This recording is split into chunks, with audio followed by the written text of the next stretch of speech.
Kan nggak kedengeran ya.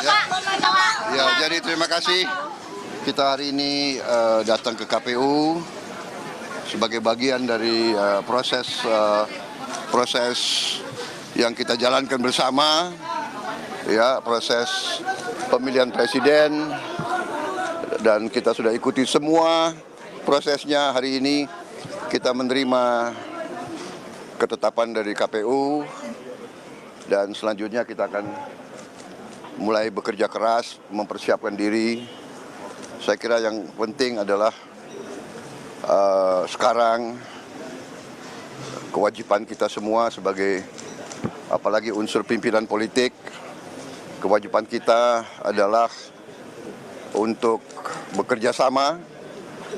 Rakyat berharap dan menuntut semua pimpinan politik untuk bekerja sama, bekerja untuk rakyat. Saya kira itu dari saya sementara ya. Terima kasih ya. Jadi kita mau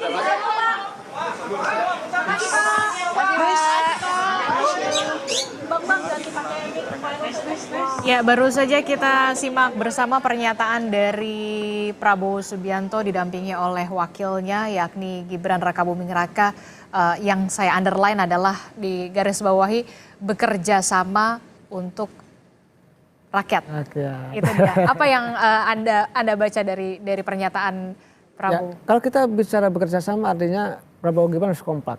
Partai koalisi harus kompak.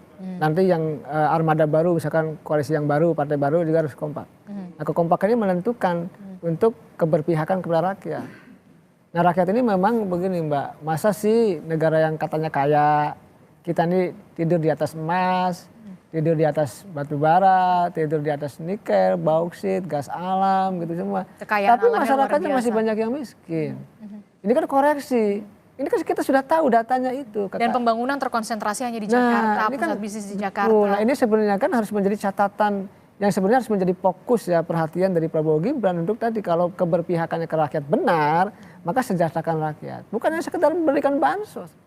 Bansos itu adalah menurut saya solusi yang bukan solusi. Maksudnya begini, itu solusi orang miskin diberikan bantuan, itu kita dukung. Ada kewajiban negara untuk itu. Itu jangka pendeknya. Ya, tapi kalau orang miskin terus miskin gimana? Kalau anaknya terus miskin gimana? Karena perlu juga ada konteks progresivitas dari orang miskin, perubahan yang lebih baik. Kayak saya juga orang miskin, Mbak. Saya orang kampung gitu, orang nggak bisa ini cerita jadi ya harus berubah karena dalam konteks membangun kesejahteraan kan banyak variabelnya. Salah satunya yang memberi bantuan, dan kedua meningkatkan taraf pendidikan agar ada mobilitas vertikal namanya. Jadi mobilitas vertikal itu dari orang biasa dia bekerja keras dibantu oleh pemerintah, oleh negara sehingga dia naik kelas.